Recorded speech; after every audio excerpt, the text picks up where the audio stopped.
Some of the best love stories start with a murder, and that's exactly what this is, a love story. You look like an avocado. Had sex with an older, more disgusting avocado. Baby, are you sure you want to shoot your whole lot? You've been warned before, Deadpool. This is a shameful and reckless use of your powers. Your left leg is Thanksgiving, and your right leg is Christmas. Kind of busy between the holidays? God, I miss cocaine. Ah! Fake laugh, hiding real pain. Well, hello, gorgeous. Yeah, like I got bit by a radioactive Shar-Pei. Yeah, and whose fault is that, huh, Francis? I'm touching myself tonight.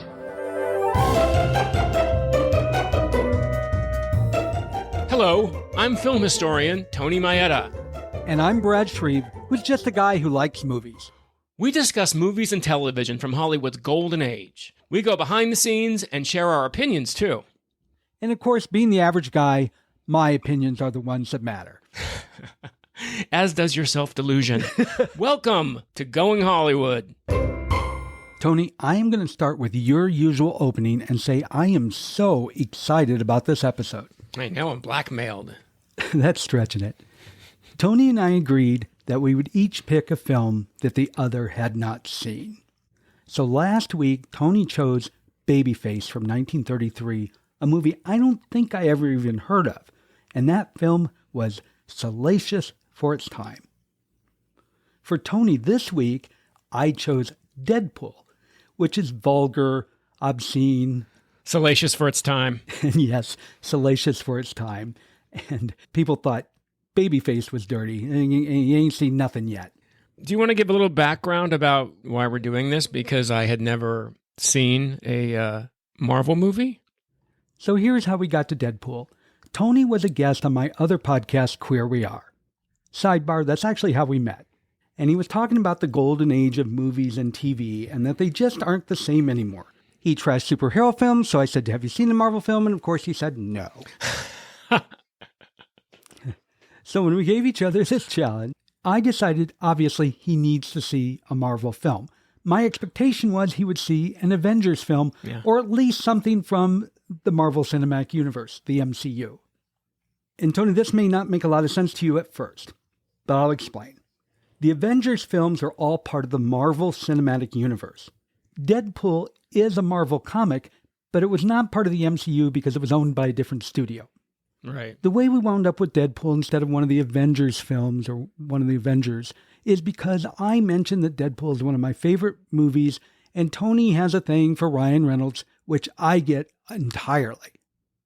So Tony, you need to understand that Deadpool is not like any of the Avengers films. It is an entirely different animal. Well, then why did I just watch that then? What the? No. Okay, a couple corrections here. First of all, I didn't say all movies today are terrible. I love many movies today.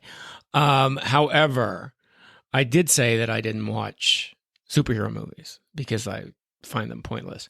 However, is that my second however? I will watch a superhero movie if I can see Ryan Reynolds' ass. So yes, I knew about Deadpool, and I don't know if I have a thing for Ryan Reynolds, but I certainly don't have a thing for Ryan Reynolds. And there's a lot of reasons about that we can go into about Ryan Reynolds. So yeah, I was excited to watch it because I know it's kind of it's different from the Avengers movies, but I'm counting it in my assignment. And only because I am such a big Deadpool fan, I will accept that. Now, the other day, I knew when Tony had watched this film because I got an email that simply said, wow, with 4 exclamation points. Now, Tony and I have an agreement. We do not discuss these movies until we record. So I immediately emailed him back and said, don't say another word. Now, because wow can mean so many things, I am dying to know. I'm on pins and needles. I'm at the edge of my seat. I'm chomping at the bit to know why he said wow. For all I know, it was Ryan Reynolds' ass. Yes, that's what I meant. No, I'm kidding. It wasn't really. One of the aspects of it. Yeah. Well, I'm also kind of hyperbolic, so maybe 4 exclamation points was probably gilding the lily a bit. But I really did mean when I said wow, because it's a wow movie on many levels. And regardless of what anybody's thoughts of this movie is, nobody can deny that. So as much as I want you to elaborate on the wow part, I'm going to hold us off for just a little bit to give just a tiny bit of history of how this all happened and why Deadpool is not part of the Marvel Cinematic Universe with the Avengers and the other films. Really quickly, in the mid-1990s, Marvel Comics was really hurting because comic book sales had plummeted and they had made some bad business decisions. So in desperation, they sold off their different characters to different studios. And I don't want to get too much into it, but I will say that the Mutants, which includes the X-Men and includes Deadpool, were sold to 20th Century Fox. Marvel did offer all the other characters that had not been sold to Universal Studios. Universal Studios said no thank you, but because Spider-Man is the most popular Marvel character, we want Spider-Man, but Spider-Man only. Wow. And Marvel said, you know what, they are making a lot of money off our characters. In fact, Blade was a Marvel film that was one of the few successful before all of this happened. And whatever studio made it, Marvel's agreement with them, Marvel only made $25,000 on it. And side note that Ryan starred in Blade 3, which I think was called Blade Trinity. He wowed people so much they said, we need to give this guy his own superhero film, but it kind of got lost. Fast forward to 2000. Rhett Reese and Paul Wernick started working on a script for Deadpool, a relatively new Marvel character who first appeared in 1991, and he had a cult following. But they were getting nowhere due to all these studio disputes that I talked about, and also, let's face it, Deadpool is a hard story to sell to a studio, because it's a comic with foul language and violence. Contrary to what people may have heard, Ryan Reynolds was not a Deadpool fan or even a comic book reader. I don't know if he even heard of Deadpool, but in a 2004 issue, Deadpool said he looks like Ryan Reynolds crossed with a Shar-Pei. And of course, Ryan learned this. And that's when he started working with Reese and Wernick to fine-tune the script and get the movie made. So Ryan started bugging 20th Century Fox to let him play Deadpool. And they finally gave him the opportunity and cast him as Deadpool in the 2011 film X-Men Origins. Wait a minute. Ryan Reynolds played Deadpool in an X-Men movie before this? Yes. Is that what you mean? Yes, he was in X-Men Origins Wolverine. It came out in 2011. He played Deadpool. He did? I didn't even know that. Yep, but it did not go over well. Oh, wow. The reason it didn't go over well is Deadpool was one of the villains, and for whatever reason, his mouth was sewn shut. So you have Ryan Reynolds, unable to talk, playing a character who is called the Merc with the Mouth. So Deadpool being Deadpool brings us up in the film when Ajax says he's going to sew his mouth shut. Do you recall that reference? No, I don't remember that reference. I didn't know this was like a return to him. What a cool idea. I love that. No. It's not a return because it's pretty much a different universe because nobody wants to consider that Deadpool the same as the Deadpool that we know and love because everybody hated it. So what happened in the movie is as Ajax is about to wheel Wade Wilson in to mutate him, he's tired of Wade Wilson mouthing off and he says, I may just sew your mouth shut. And Wade's response was, ooh, I wouldn't do that. In fact, Ryan disliked it so much, he went back to the studio and said, we have got to reshoot this ending. And they said, no, we're not going to spend the money. And so Ryan basically said, well, nah, boo-boo, I'm going to go to another studio. And that's how he wound up making the Green Lantern. But as I said, he was a villain in this movie. So he was battling Wolverine. And Wolverine killed him in the end, or kind of sort of killed him. Oh, that's all the Wolverine references. Okay. I see what you're saying. Okay. Hugh Jackman. Yes, initially Wolverine did kill him. Given that Deadpool doesn't die, they did reshoot a little segment, I guess, at the end. I don't remember seeing it, where Deadpool is seen walking away or something like that. Also, the other references to Hugh Jackman are because Ryan and Hugh have this kind of fun frenemies, Matt Damon, Jimmy Kimmel kind of thing going on. Yeah, the rivalry thing. Yeah. Exactly. Despite all of this, Ryan didn't give up. He kept going back to 20th Century Fox and saying, we need to make this Deadpool movie. He kept getting turned away. Fox refused to believe there was an interest or market for this film. So things were pretty frustrating. And then something magical happened in 2014. Who knows how it happened, but somehow a test footage of Deadpool was leaked into the internet. Now, Ryan says he doesn't know who in the world would have done that. Overnight, Fox was flooded with hate mail, phone calls. There was even a skywriter, which some people say was probably Ryan. Who knows? And Ryan says the very next day, Fox said, make your damn movie. That's amazing. Later, we'll get into Deadpool not being a part of the MCU, but for now, that is the story of how Deadpool happened.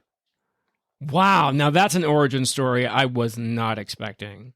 That's great. The man is a genius. I love that. Gives me a whole new respect for this film.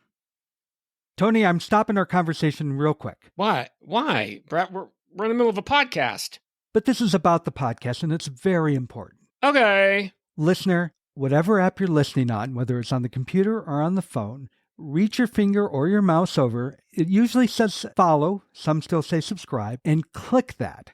And what's going to happen when they do that, Tony? They're going to get notified when a new episode is available, and they can listen to us again.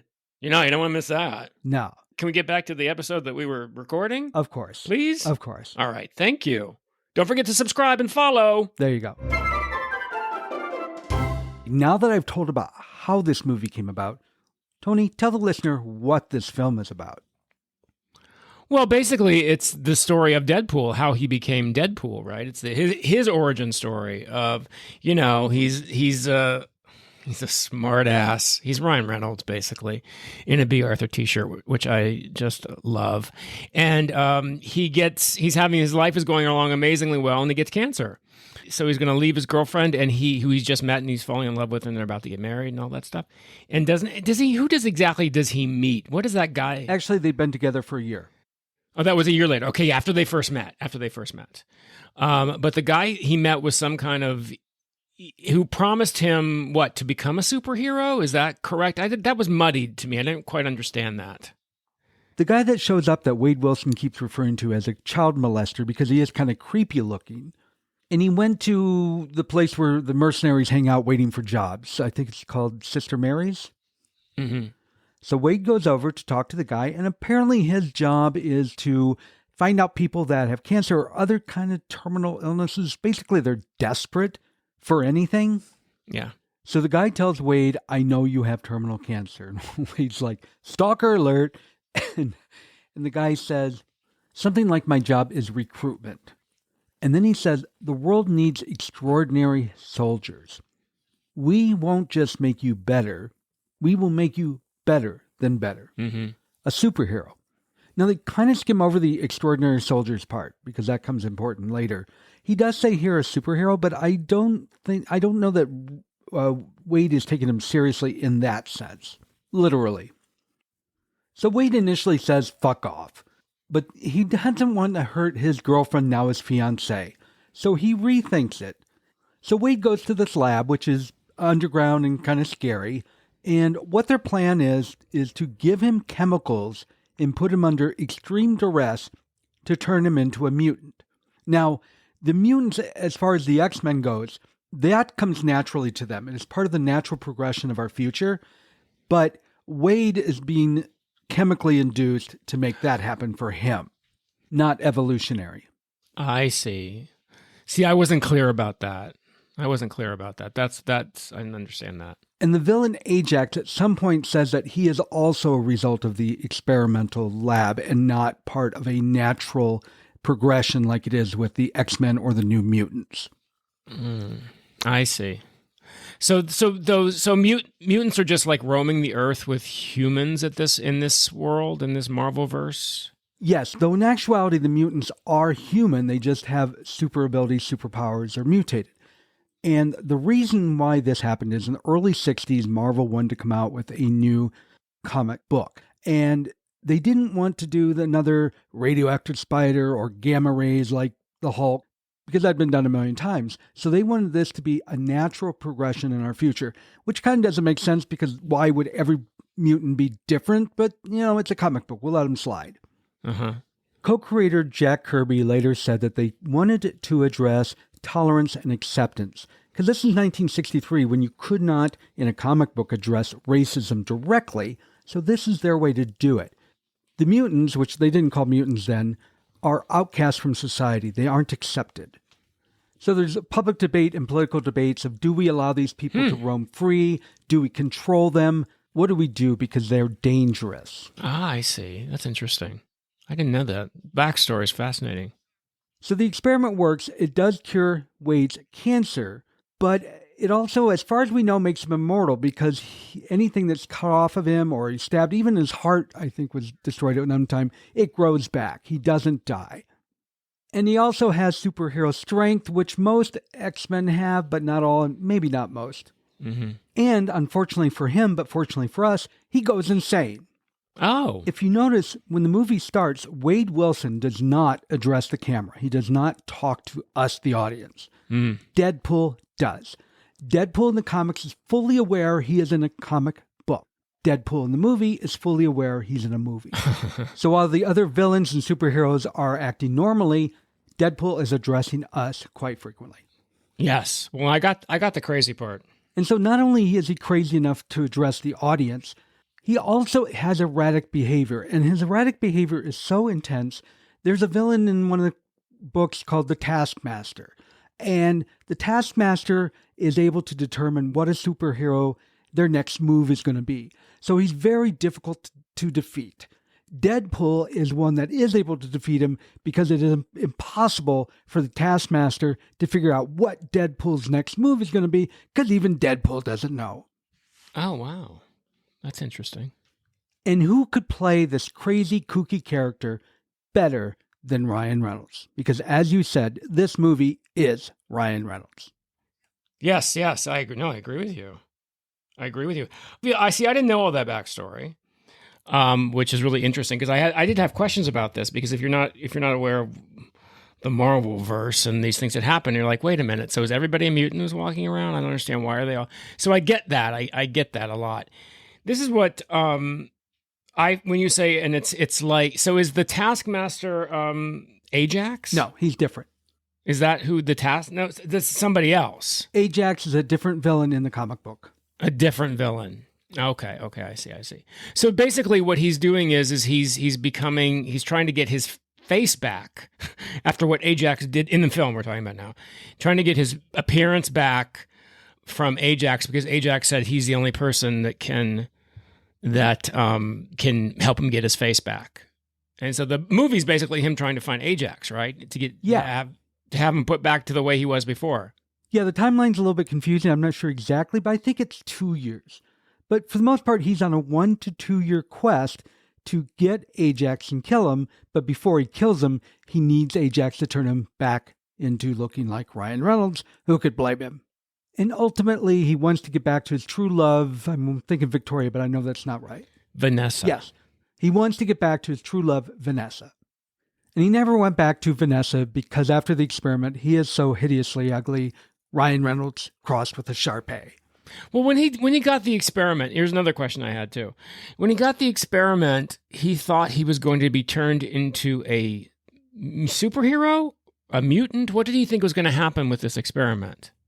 Well, they told him he would have super strength, even said superhero, but for the most part, they said better than better. But his ultimate goal was really just to cure the cancer. Get rid of the cancer. Okay, I see. Yes. He just wanted to live for himself and Vanessa. What their motive was, what they wanted was for him to be a slave of some kind to this evil empire?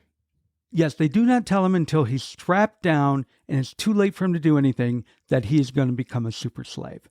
So what they do in this lab is they take people like Wade who are desperate, and they take them into this lab and they convert them all into mutants so they can have this mutant superpower slaves to be their army. I see. Okay. Well, that you just filled some of the plot holes for me there because I wasn't really understanding that. And now Ajax, the supervillain, he is the one that controls the lab. He is a weapons dealer, and I guess his goal is to, once he has this super army built, he'll sell them to the enemy. And he's hot AF too. Oh, yeah. I mean, Jesus. Yeah, one of the biggest negatives in this movie is he takes off his shirt, but he's turned away. So you can tell he has this hot body, but you never get to see I it. know. I was like, are you kidding? You got a guy. You know he has an incredible body, and they don't even show it. You know what I mean? They don't show Ryan Reynolds that much either. There's one ass shot, and the shot where he takes his shirt off before he collapses, and that's it. And I was like, really? I got more in the Amityville Horror of Ryan than I got that. There's actually a fully nude scene, but it's after he's mutated, so you really can't tell. Oh, yes, I saw But that. I agree. Yes. The whole, like, the scene in the bedroom, he pulls off his shirt, like you said. You see this incredible body, and you're like, oh my God. And then, boom, he falls over. It's like a second. What's amazing to me, I mean, he had to get in pretty damn good shape to do this. I mean, even with all the CGI, I mean, that's just, wow. These stunts, you know, the stunts are obviously very, very cartoonish, which is why the violence just seems to kind of go over your head or doesn't seem to, you know, it just doesn't seem real. It's like a cartoon. But wow, some of those physical stunts were pretty amazing. I was pretty impressed with him. You know, for somebody who started out as a sitcom actor, he's got some great action chops. Not that that's necessarily, one is not, you know, interdependent of the other. One doesn't necessarily negate the other. But, you know, the thing about Ryan Reynolds for me is that, I don't know, I first became aware of Ryan Reynolds. Do you remember a show called A Guy, a Girl, and a Pizza Place?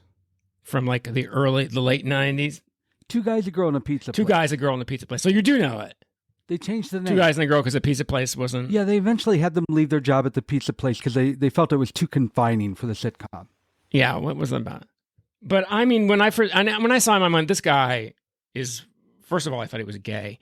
But secondly, I was like, this guy is like so charismatic. This guy is a movie star on this stuck here on the small screen. So I'm not surprised at all what happened to Ryan Reynolds' career. Whoa, Tony. You just said you thought Ryan Reynolds was gay, and earlier you mentioned the B. Arthur t-shirt. I've got to tell you a Ryan Reynolds story. Oh, good. It's like a bedtime story. Oh, I wish it was a bedtime story with Ryan, but it won't be that far. They're all for me. They're all bedtime stories with Ryan. Go ahead. But, you know, when you live in LA and you're excited about seeing celebs, you get over it pretty fast. I mean, it kind of depends on where in LA you live, but I lived in Studio City and Brentwood, and even though I never was all that starstruck, I got over it really, really quick then because I saw them all the time on day-to-day basis. I mean, when you see somebody like, let's say, Calista Flockhart, and you're having lunch and somebody goes, wow, she's really fat and she looks so skinny on television. Oh. Which we know that's not true, but you'll say that, and then you go back to your lunch and life goes on. There have always been very few celebrity sightings that have made me go gaga. I will tell you, there are two big ones. The first big one was the Brady Bunch house. As many celebs as I bumped into in the supermarkets and such, I lived in Studio City for a while, and I went for a walk. It was not long after I moved to LA. I went for a walk, and I'm out walking around my neighborhood, and I stopped. Something made me stop. I had this feeling, and I looked over, and, you know, they put all this lawn ornament crap and a little fence and tried some different shrubs to hide it. But it was clear as day. Even went out the window at the peak. It was clear as day. It was the Brady Bunch house. I being a kid from the Midwest, I can't tell you how much we dreamed of that house. Oh, no, I totally get it. Yeah. That happened to me when I saw the Happy Days house on Cahuenga. I was driving. You know, I knew that's there. I've never seen it. I just looked and I was like, why does that house look familiar? Oh, my God, it's the Happy Days house. Right by Paramount, too. It made sense. Exactly. I mean, you just look over and you're like, wait a minute. And you're not even looking for it. Yeah. Boy, that's cool. The best star sighting I had in Studio City was Roseanne in a pavilion. It was right before Thanksgiving. Probably the pavilions I used to shop at. That's where we used to bump into because they all stop. Leaving Studio City, they all stop to shop on their way home. That was fun. No, or Trader Joe's. Trader Joe's was a big one. She had calamine lotion all over her face. I don't know. Dear. I can't explain. I thought the Brady Bunch house would be it. Mm-hmm. But we had a Ryan sighting. Oh, my God. My husband, Maurice, and I were on one of our earliest dates, and we were in Santa Monica. And we were at a stoplight. You know where those condos are that run along Ocean Avenue, kind of north of downtown? Yeah, I think I know what you mean. So we were at a stoplight and just talking, and we both looked over at the same time, and we're like, oh, my God. Right in front of us on the crosswalk was Ryan Reynolds. And he was walking this tiny little white frou-frou dog. And we both were like, oh my God, Ryan is gay. We were so thrilled. Ryan is gay. Now, granted, not every man with a tiny dog is gay. Yeah, but the odds are. The odds are, and there was a lot of wishful thinking involved. But we were so excited that Ryan Reynolds is gay. I love that. Oh my God, that's fantastic. Was he at least in a swimsuit? Please tell me he was in a swimsuit. No, it was at night and it was kind of a cold night, so he was fully dressed, unfortunately. In my mind, he'll be in a swimsuit from now on. Well, in my mind, he will always still be gay, but I was Yes. brokenhearted. I don't know how I stumbled on it or why in the world it came up. A few months later, I'm watching YouTube and a video comes on and it's Alanis Morissette playing with her dog. And guess which damn dog that was? Oh, dun dun dun. Wah, wah, wah. Yeah, it was when they were together and it was Alanis's dog. But since I will never have the opportunity to have sex with Ryan, he will always be gay in my mind because it doesn't harm him in any way. Oh, he's always been gay in my mind and always will be gay in my mind. Absolutely. Exactly. Sorry, that's just the way it is, folks. I love that. It's kind of unfair that I watched Deadpool because first of all, it's got Ryan Reynolds in it. Second of all, it's like you know what it was like to me? It was like a screwball comedy. I mean, it is so bright. The dialogue is so biting, and it's mostly him, but they come right back at him. Vanessa, the actress who plays Vanessa, comes right back at him with some amazing comebacks. They're all except for Ajax, they're all very sharp. They're all very bright. It's like an action movie / screwball comedy. It's very, very entertaining. It's so well written from the opening titles. It's funny and deft and sardonic. Yeah, just from the opening titles, you know you're in for a fun ride. It's so brilliant. Do you want to share some? Didn't they say something about the did they harken back to his Sexiest Man Alive in the opening titles? Yeah, well, there's a very violent scene at the beginning of the movie, and the opening credits start. That scene is frozen, incredible CGI because you're zooming around this scene that's frozen there, Right. and it says either 20th Century Fox or Marvel, maybe both, present, and then it says some douchebags film. Yeah, exactly. Yeah. And then next is starring God's Perfect Idiot. And as that's on the screen, a copy of the People magazine Man of the Year goes flying by with Ryan on the cover. Yeah. That's so funny. Then after that is the credit for his love interest, and I can't think of her name. Nobody's name is used in the opening sequence, just what they play. What's her name? Marina Baccarin. Who is she? Marina Baccarin plays Vanessa. Okay, thank you. Yeah, but it doesn't say her name. It just says a hot chick. Yeah. And then next we have Ed Skrein, who plays Ajax. Of course, it doesn't say Ed Skrein. It just says a British villain, because we know the joke in Hollywood is the villains are always British, Yeah. which there's truth to. And it continues on with the rest of the cast the same way. And then it gets to the crew, which is all things that are not very flattering until... Except for the writers. Except for the writers. Yes, it's all insulting to the crew until they get to the writers. And do you remember what it said? No, I don't. But I remember thinking, oh, well, the writers wrote this. So It says, written by the real heroes here. yeah. Well, of course. That's great. So right away, you know this is going to be different. And they already have you laughing. Yeah, it's just it's fun. It's insane. It's so much like a screwball comedy. It's so much like a screwball comedy. It's just that you have to give yourself over to this crazy to this crazy world, to this crazy way of thinking, you know, where the violence is so nonchalant and so cartoonish, which I don't know. Like I said, this was my first superhero movie besides Christopher Reeve's Superman. So that's a ways ago.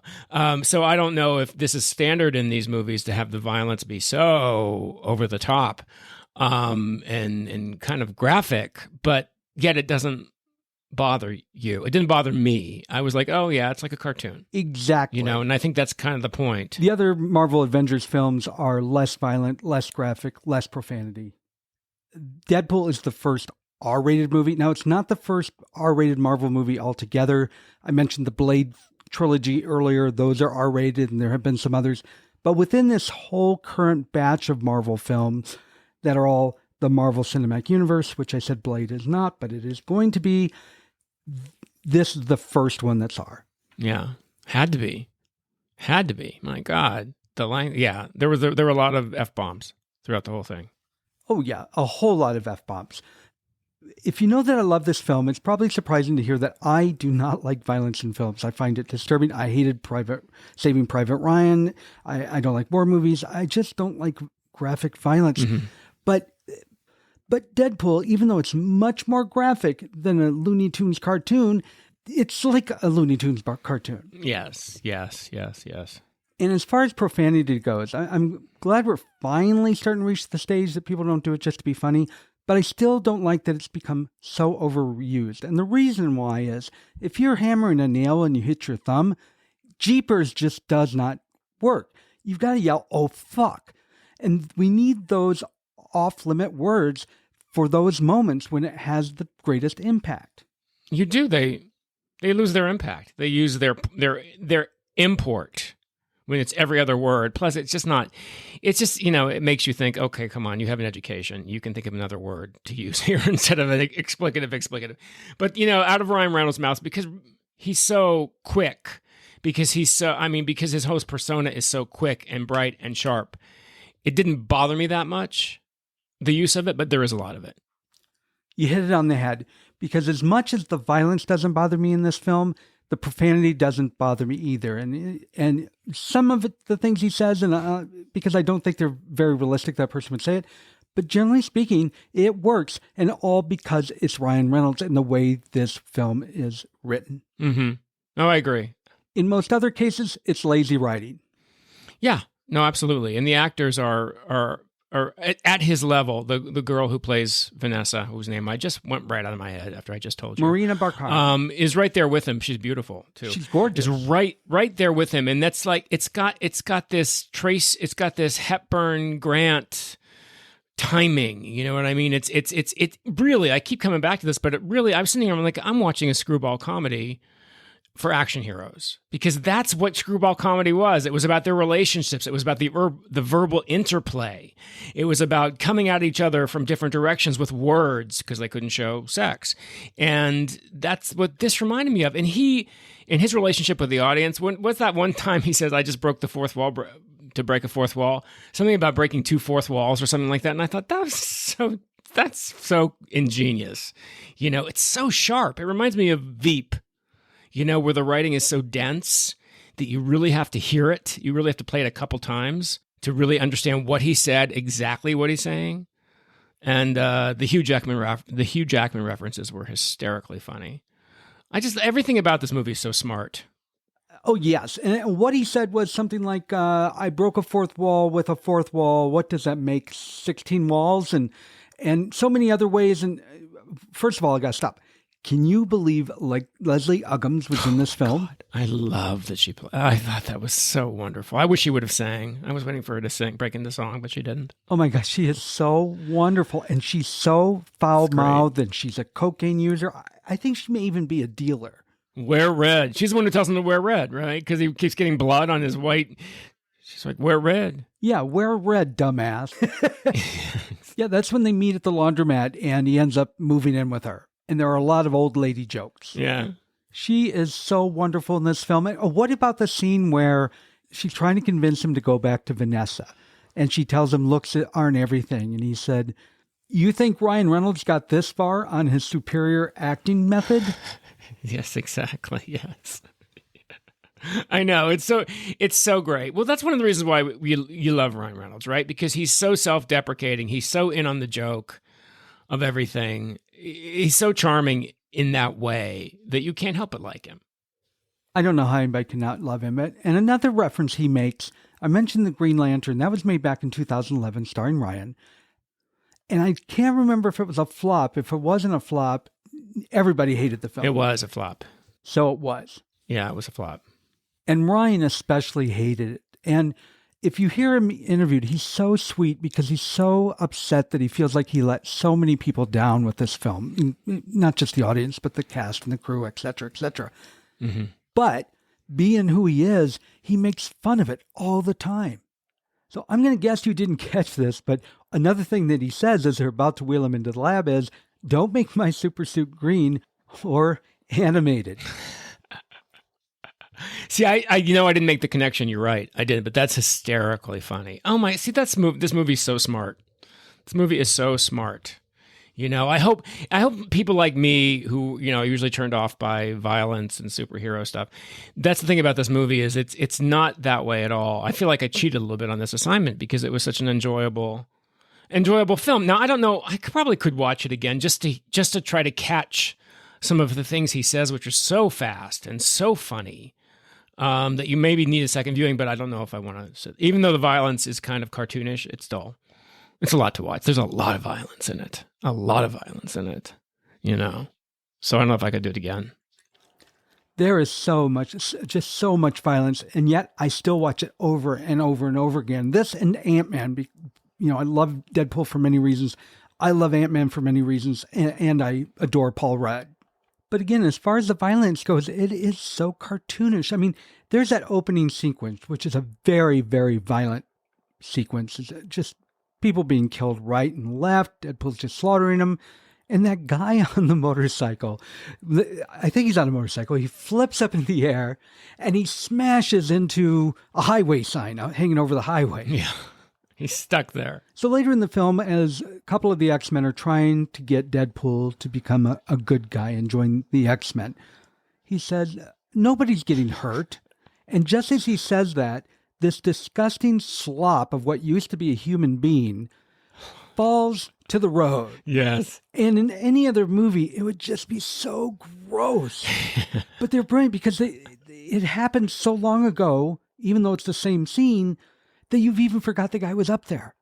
And it is funny as hell. Yeah, it's a wonderful, it's incredible. It's brilliant writing. Brilliant writing. Right on the level with any comedy, I think. It's very funny. So I found it incredibly entertaining and fast moving. My God. Quick. I mean, not a moment wasted. Talk about not a moment wasted.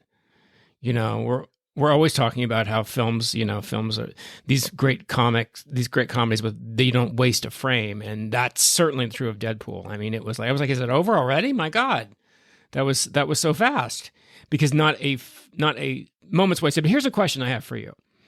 So, if these people are mutants and they can't be killed, how can he kill Ajax?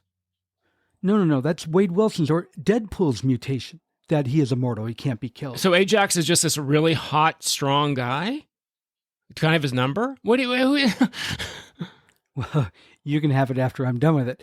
But no, Ajax's power is he has no... feelings. You're right. He has no feelings. Yeah. He's also very strong, but he's not immortal. In fact, he even says, I wish I had Deadpool's healing abilities. Remember, when Deadpool puts that sword through him, he's sitting there comfortably because he doesn't feel pain. So why didn't he bleed to death when that sword went through his shoulder? Well, I mean... Ajax. Well, I mean, first of all, it went through his shoulder, so it didn't hit any major organs, and I don't, his shoulder's mostly bone, I think. I don't know. Complex. But at the same time, you also have to realize you're watching a live-action cartoon. They have to stay within the parameters that they set, but it doesn't necessarily always have to make sense. And ultimately, this movie doesn't take itself seriously, so that is also part of what works. No, it doesn't.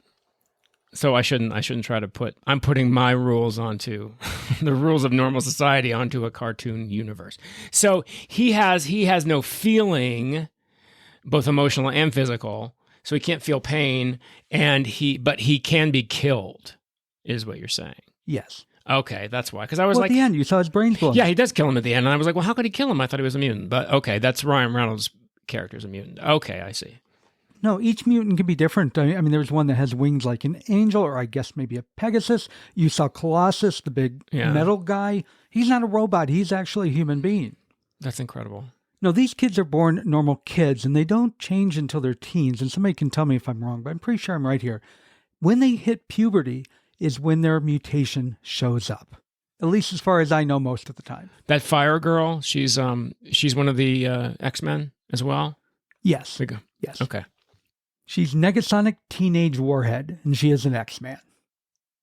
You see, they're all different. I'm trying to think of his name. The cute guy who played Corny Collins in Hairspray. James Marsden. Yes, that's him. And in some of the X-Men movies, he plays Cyclops, who's this guy that has lasers shooting out of his eyes. And he can't control them, so he has to wear these glasses. Otherwise, he would destroy everyone and everything. Oh. So you see, each mutant is a little different. So yeah, it would make more sense if they're next in our evolution that they would all be the same like we have been, but that's not the way it works in this world. Are they random mutations, or can they pick their mutation? No, they're random. They don't know what they're going to have. In fact, unlike Deadpool and Ajax, who knew they were going to become mutants, most of the mutants didn't know they were mutants until their mutations started happening. Wow. So, like let's say a normal kid till they turn 16, and all of a sudden they have this weird mutation, and they may look weird or just have superpowers. Interesting. They're outcasts from society, so most of them don't want to be mutants, at least in the beginning. I don't want to get too much into the mutants and the X-Men because that'd be 5 shows of its own, but Yeah. not all mutants are good. The X-Men are the good guys. They want to do good to become accepted in society. And then there are the mutants that are villains. And the good mutants, the X-Men, live at that school that you saw in the film. Xavier's school, I think, for gifted children, something like There's that. a lot of rules in these Marvel verses. I don't know. I can keep up. It can be hard to keep up if you try to follow them all because there are a lot of crisscrossing over. Just like I said, when I was a kid, I only liked Spider-Man. But if I wanted to get into all the others and all the networks and everything that's going on amongst all the different Marvel characters, it's a lot. I'm not a huge fan of the X-Men. I like individual X-Men stories. But as far as the X-Men as a whole, there's just too many of them. And they're all too different. And you start interlacing them with others in the Marvel Universe, it's just like my head just spins. And it's likely one of the reasons why we're seeing the number of Marvel films not doing as well lately, because there's been talk about, people are sick of superhero movies. No, people want good movies. And Disney has even admitted we were going for quantity over quality. We're slowing it down. And the other thing Disney has not outwardly said, but pretty much, well, they've almost said it completely, is they realize it's become too complicated. Granted, those that have been following the Marvel since 2008, they pretty much know what's going on, but you get a new kid now who watches, if they have everything in a new movie now tied up with everything from 2008, 2010, 2012, they're like, I don't know what's going on. So the hardcore comic readers, or at least Marvel followers, movie-wise or otherwise, love it. But your average moviegoer is just overwhelming. What I was going to say, are all the other Marvel films as witty and sharp and with their dialogue, or is this just because it's Ryan Reynolds and it's Deadpool? Or is that Deadpool? That's the way Deadpool usually is, or is this a part of Ryan Reynolds? Deadpool is a different animal in the sense, not just that it doesn't entirely fit with the rest of the Marvel Universe, but because of the quality of the film. This is a damn good movie, no matter how you look at it. You don't have to like aspects of it. You don't have to like violence. You don't have to like the profanity. You don't have to like the sexual innuendo. But it's hard to deny that this is not a good quality film. Yeah, okay. As far as the rest of the Marvel films, up till Endgame, which was the big, Marvel had all these different characters with their own films and built up to Endgame, which was the big final movie. There were 21 movies that led up to that. Really? So are all of them great? Absolutely not. Are some of them great? Yes. I see, okay. They're great. Most are great superhero movies. Some are just plain great movies. I think you would be surprised how many of them you would like, but not all. There's some flops. Some people would disagree with me. Thor: The Lost World, my God, Chris Hemsworth's beautiful to look at, but that movie sucked. And there's others as well. And then others that are incredible. But so much of Deadpool worked on so many different levels of it being a good quality film. And yes, because of Ryan Reynolds. Oof. Can we just talk about Ryan Reynolds for a moment? I mean, really is the gayest straight man around. I mean, I think, and I say that with the utmost affection for my tribe and for Ryan Reynolds. I think he's so bitchy funny. I mean, the fact that he has a Dorothy's Bornak tank top on, I mean, is just so clever and and says it all. He really is Dorothy Spornak. He really is as a really hot 30-something. He's Dorothy Spornak in this movie. And from our discussion earlier, you're not going to get a disagreement from me. And you're referring to Dorothy. You're talking about B. Arthur on Golden Girls. Yes, B. Arthur. He's got the same asides. You know what I mean? The same sarcastic asides, the same takes. It's just so funny. And Ryan Reynolds, he straddles that world of being just gay enough, but still. But he's married to Blake Lively. He's heterosexual. Fine, that's wonderful. But that's what I love about him. What I love so appealing about him is because he just straddles that world so well, and he doesn't take anything, including himself, seriously. And it's part of his incredible charm as a movie star. That's why when I saw him in A Guy and a Girl in the Pizza Place, the actor that he was in that Richard Riccolo was in a movie called All Over the Guy. So hot. He was fantastic, written by Dan Batinsky. And then, his career was over and he decided to go into porn. But, more power to him. Good for you. But Ruccolo went into porn. yeah, he did.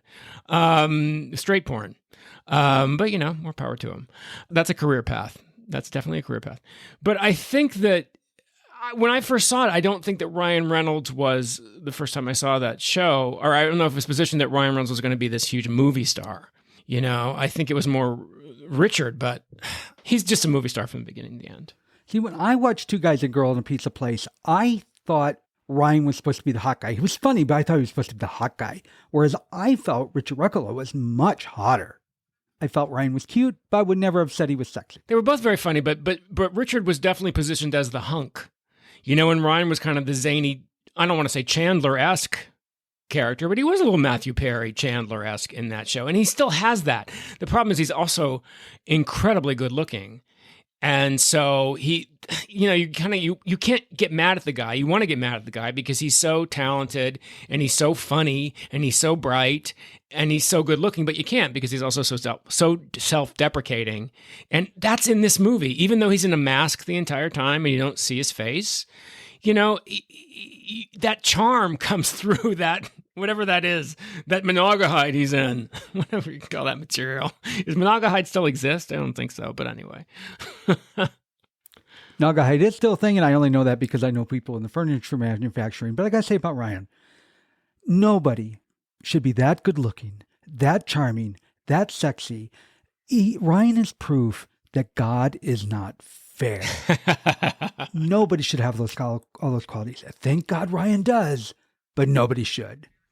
Well, we don't know what goes on in the lively Ryan Reynolds household, in the Reynolds lively household when doors are closed. And also, he has that other Ryan to contend with, also from Canada, who's Oscar nominated. And, Ryan Gosling. Yes. So they're very different, though. They are very different. But do you think he gets pissed off sometimes? He's like, dude, we're both named Ryan. We're both very similar. We're both Canadian.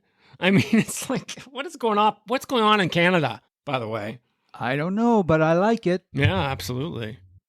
In fact, you know what? If you Google Ryan Reynolds, you know what comes up right after Ryan Reynolds under people also searched for? Ryan Gosling. No surprise. So he's no surprise at all. He's like his shadow. It's very funny. Here's the thing with the transformation of Ryan Reynolds. During Two Guys, a Girl, and a Pizza Place, he was kind of bigger towards the end, but for the most part, he was mostly kind of scrawny. He was sexy, but kind of scrawny, especially for Ryan Reynolds. And then he kind of vanished for a while. He did some movies. Most of them weren't very good. He did that really offensive one where he's a fat guy, and I don't remember what the whole deal was. I don't remember who it was. Yes. Anyway, but he vanished for a little bit, not too long. Then he came back. In Blade 3, he was in that film. All of a sudden he comes out and he's wearing this tank top and a beard and his body is just like, and there were gasps. Everybody's like, what happened to Ryan? I thought that was Amityville Horror. I thought he bulked up for Amityville Horror. Or was that before that or after that? You may be right. I don't know which one was first, if it was Blade 3 or Amityville Horror. Amityville Horror may have been first, but it probably didn't have the impact because the book was good. But every movie representation has sucked. Yeah, well. Really bad. And that movie was no exception to the rule. Yeah. But I will say it's almost worth going through the pain of watching that movie because Ryan makes it so worth it. Yeah. He is shirtless through most of it and he's gorgeous. Only horror film I ever liked. I'll tell you right now. That's not true, but... Okay, so let me wrap up really quick how the studio sales went and how Deadpool was not part of the MCU and how it's becoming part of the MCU because there's things that are interesting happening.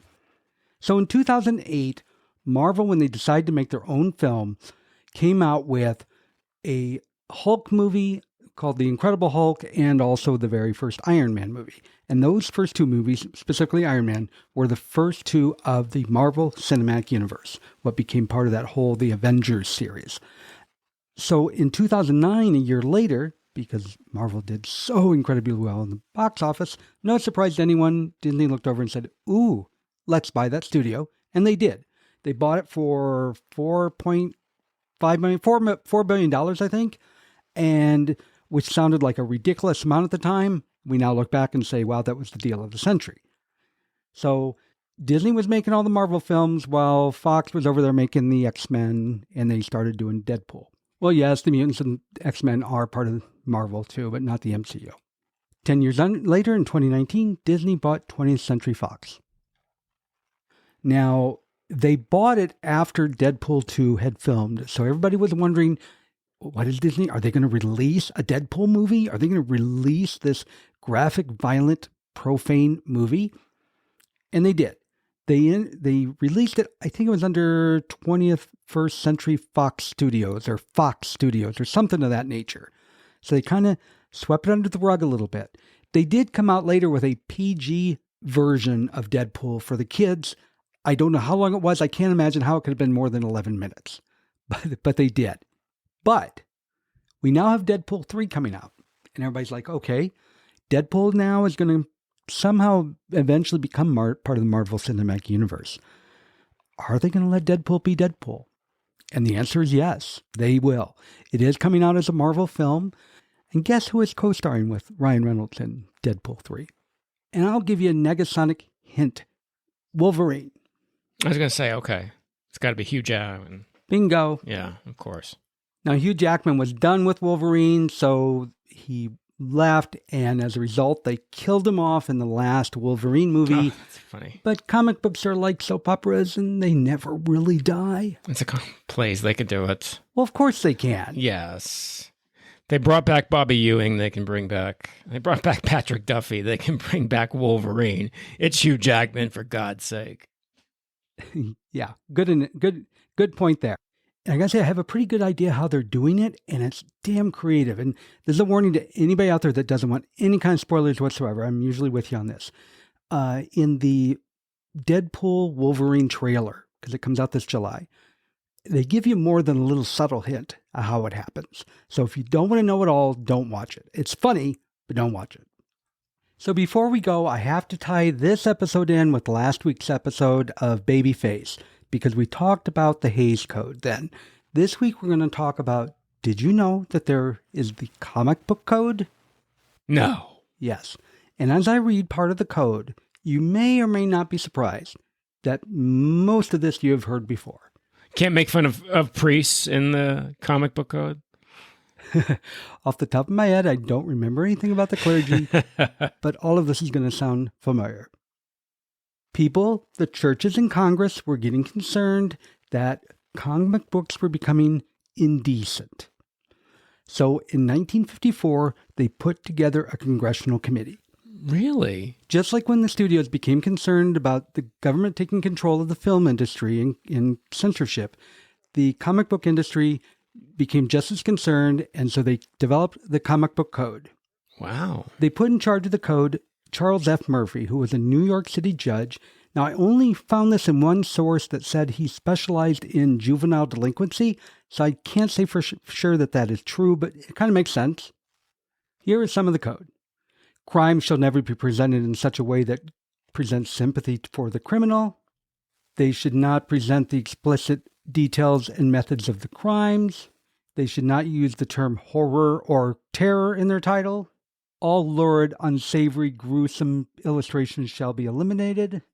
The inclusion of evil shall only be published with the intent to illustrate a moral issue, and in no case shall evil be presented alluringly. And, of course, nudity in any form is prohibited.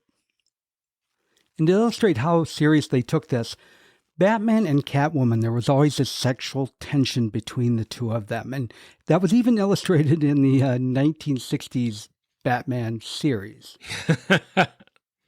With Adam West, really? You pick up chemistry between the Julie Newmar and Adam West? Yes, they actually played it up. I get Watch more between Robin and but go ahead. You know, I don't have it handy here, but I actually think in the comics that was addressed. They wanted to make sure it was understood that Robin was not a kept man. I believe so. That's very funny. But after 1954, in the comic books, they had to do away with that whole sexual tension between Batman and Catwoman because it put a villain in a good light. A villain cannot be attractive. Wow.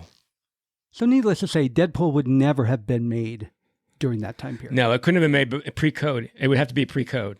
Yeah, he showed up long after. I think before the code, it was pretty much open territory. That's fascinating. Isn't that funny how that ties in? And eventually, of course, the comic book code started falling apart, but it really started seeing its death in the 90s, I believe. You know, the comic books had that comic book code seal of approval on the books for a long time after people were laughing at it because it was so meaningless. And eventually, without fanfare, it just started vanishing from the covers of comic books. There were really only two that stood by it, and I wish I could remember what they were. I don't, but there were things like Archie Comics or something of that nature. And until 2011, they were there, and then they vanished. Not the comic books, but the seal. But hey, now even Archie has gay characters, and they're prevalent throughout superheroes, such as in DC and Marvel. I think especially Marvel. And ones like the mutants are especially popular with gay kids because the mutants are outcast from society, so the kids really connect with it. That's amazing. That's amazing. Who knew? I didn't know this. I didn't know there was also a comic book code. That's what an interesting tie-in you just made. And we didn't even plan that, listener. We didn't plan that, but it happened. It wasn't until preparing this that it hit me, and I'm like, I'm not going to tell Tony. So surprise. And Tony, I had no idea what to expect of what you would think of Deadpool, so I'm very happy to hear that you enjoyed it. So what's your analysis then? That if you're going to, as far as Ryan Reynolds films goes, this is a great movie, or that as far as Marvel films goes, this is a great movie, or superhero films? My two favorite of the superhero films are Deadpool and Ant-Man. I love Ryan Reynolds and I love Paul Rudd, but also because they're very different than the others. They can actually stand alone from the others. To answer your very specific question, I think this is the best Ryan Reynolds movie that I can think of. It is definitely the best Marvel movie, without a doubt, though sometimes it's not fair to compare them. And period, it is just an outstanding film. Now the question is, would Deadpool be as outstanding in anyone else's hands? It's impossible to know, but it certainly is Ryan Reynolds, and it's what makes him a star.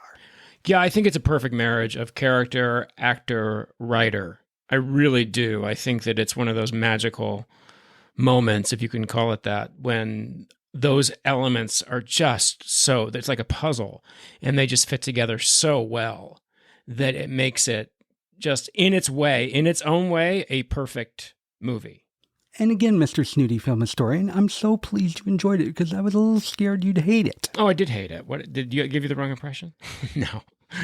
No, I really enjoyed it. I'm glad if I had to watch one, it would be, and I kind of thought when I was Ryan Reynolds, I was like, you know what, I can sit through Ryan Reynolds because I really do admire him as an actor. And I think, again, what I was really pleasantly surprised about and what the wow was when I made the relation that this is basically a screwball comedy disguised in a very violent action film. You know, it just is. So I related to it on that level, absolutely. Once I gave myself over to it, it was a fun ride. I really enjoyed it. And I gotta say, I am so glad you opened my eyes to the fact that this is a screwball comedy, because it never in a million years would have dawned on me. But hearing you say it, I'm like, my God, you're right. Right. Well, like what we said about Bringing Up Baby is that every single person in this film is insane. Every single person in this film and Deadpool is in the same. Farce is concerned with itself. It doesn't exist. It exists in its own world. And Deadpool exists in its own world.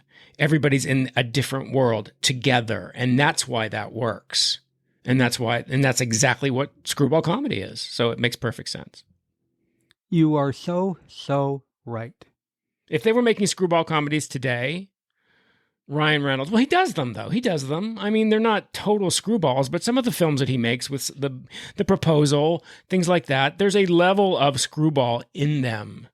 And he's just the perfect actor for that. And I think he found his perfect part in Deadpool. So, Tony, I'm not going to ask if you think people should see this film, because I think we know the answer. But I do want to ask, do you think people should rate and review this show? No, I don't think they should. I think they should leave us alone. Of course! Please go rate, review, and see, we're equal opportunity. See, I watched an action movie. Brad watched a pre-code movie. See, we're there for everybody. We're the podcast for all movie fans and TV fans. And we have some TV episodes coming up soon. Thank you all. Rate, review us, subscribe.